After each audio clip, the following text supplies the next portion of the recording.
What's happening? It's your boy, and we here to talk about the Los Angeles Fakers and the disaster that they became this year. And we here to talk about Snake James first and foremost. See, LeBron, I see what you trying to do here. You trying to separate yourself from this fucking debacle. And you trying to write a different narrative for what's really going on here. Like, you know what, man, we never really got to see what this team was about because we was never healthy. I was out, Anthony Davis was out. Russell, what the fuck? Oops, he ain't been out. So you can't say it's him. He's just a fucking bad component that you brought onto this team. So the thing LeBron is trying to do is trying to cover up for his failure. But you're not going to be able to run from this, LeBron, because there is no fix for this. Because I was listening to something earlier. They're saying basically that little fake ass big three y'all got, Russell, always down Davis, and geriatric James, y'all basically take the whole cap. And then basically around that, you guys have to dumpster dive to build a roster around an old man in LeBron who can't stay healthy anymore, a fucking disaster in Russell Westbrook, and Anthony always down Davis. And even when he's there, it's a 50-50 chance on whether he's going to play hard or not. And I'll tell you one thing here, since we speaking on the Lakers, Kobe being Bryant, if he was on this team right here, Anthony Davis would not be playing this motherfucking soft. Kobe would have been and whooped his motherfucking ass. And if Russell Westbrook was playing this out of control, he would have been and yoked him up and choked his ass up. But for one, he wouldn't have had Russell on that motherfucking team. He would have took AD in, but he would have rolled AD ass. See, LeBron ain't got that kind of fire in him. And that's a big problem with this team. See, LeBron gambled on a bunch of fucking losers, to really be honest. You got that little fake ass ring out of that bubble, but the Lakers is going to have a dark future. Because how can you fix this? What are you going to get for Russ? That's a $40 million contract right there for a guy who's nowhere near worth it. So you're stuck with him. And now you're even getting negative press. Look at this. Lakers superstar LeBron James has missed the last 3 games with what was initially labeled a left knee soreness, but then it became designated as left knee soreness / effusion, leaving the team in yet another pickle as they struggle to find continuity and consistency between their 3 superstars. So now, you're not even reliable at this point, LeBron. Like I said, you'll give him a good 10, 15, 20 games. Now your knee tender. Then you might come back after what? You might be down another 5, 6 games, which you could lose every last one of them. Then you come back.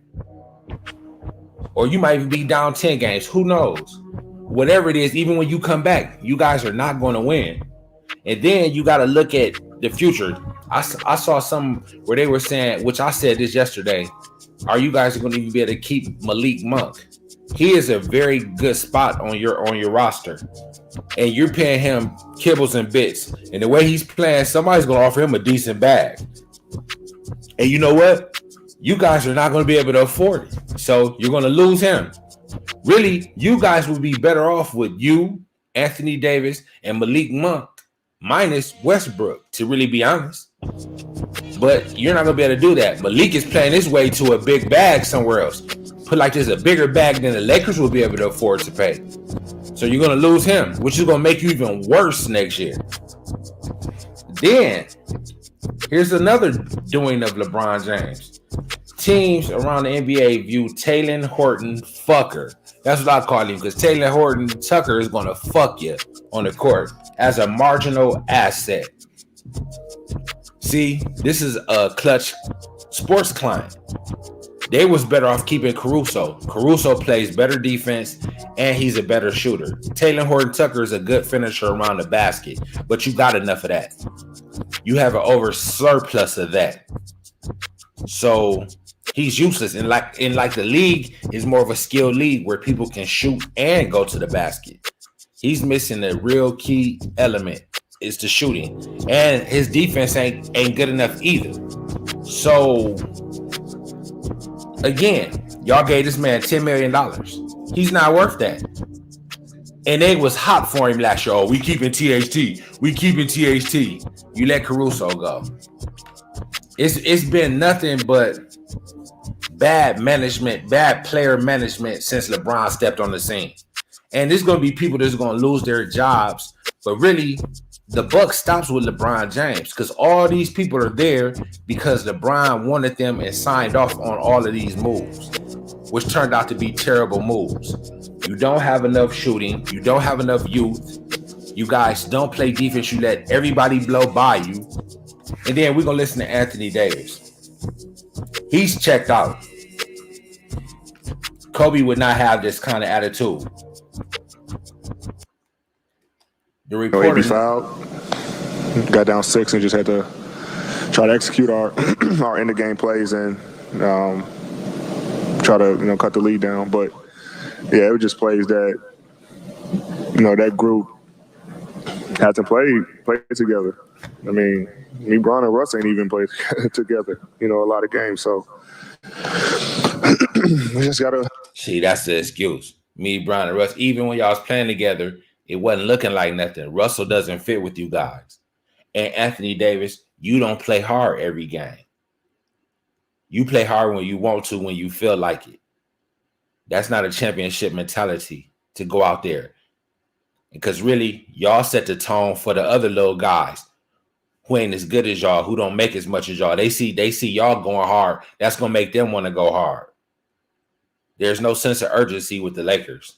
And if Kobe was there, that attitude would not be accepted. He would not have you on the team if you wasn't ready to die for that shit. LeBron, you slipping, my dude.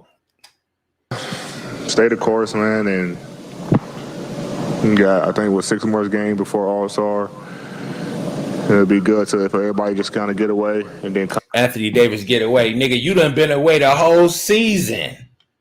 This is a defeated man right here. Come back and we got to get rolling.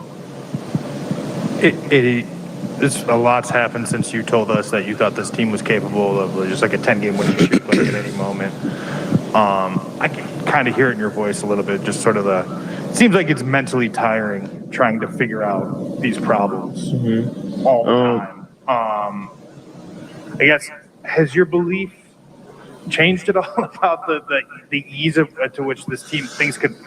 See, the reporters know. Y'all have checked out, which I call this also. You guys don't want this shit no more. You don't even care. You can't win with nobody like you who has this type of attitude. You don't give a fuck. You got a lackluster attitude. It's like it's all fun and games. Y'all motherfuckers was supposed to be championship contenders, and you're not even a top 8 seed. And this is the type of attitude you got? LeBron, you put this together. I'm surprised the Lakers fans ain't on your ass. You are the culprit of this whole thing. And Frank Vogel's probably going to lose his job because of this shit. You got Russell. We've been all on Russell's ass. But to be honest, Russell had no business with all this spotlight on him. He should have been in some sorry team getting his triple doubles where it didn't even matter. He should not be on a championship contending team because that magnifies all the bullshit he does because there's championship expectations here. If he was playing for the Orlando Magic or some shit like that, nobody would care. Only thing we would see is the 30 points, 12 assists, and 10 rebounds or 15. You know what I'm saying? But now this shit ain't equating to wins. So now we magnifying Russ's problems, which is all in Russ's head now. He's questioning himself. He wasn't that good to begin with, but it didn't matter when there wasn't no expectations. Now there are expectations. Now he's even fucked up in the head. He don't know where he fits in this whole thing. He doesn't fit, so he shouldn't even be there. But hey, we know why. We know why he's there. Things could turn for this group? No, I still believe that we got a good team. He don't believe that. We just haven't been all the way healthy for our team. I mean, all our players. Bron's now out. I just came back. I think the most frustrating part is that we can't finish games. Like, we had a lot of games that we had won, and teams come back and beat us. And that's because you guys don't want it. You're leaders. It's leadership, and that's not even coaching. Like I said, if a nigga like Kobe was on the floor and you gave him that much talent around him, potential talent, he would get it out your ass, or you would be out the building. One or the other. One or the other gonna happen, because he ain't going nowhere. Either you gonna get your shit in order, or you getting the fuck out of there. LeBron don't run his shit like that. It's like LeBron done retired already for real. He just trying to get him some numbers. I don't know if winning is number one on LeBron's list anymore. It can't be with a squad like this. It really can't be. You got a bunch of motherfuckers who don't care. And if they like that, LeBron should be whooping their motherfucking ass. But he's not. So does he care at this point? Hey, it's a done data for the Lakers, man.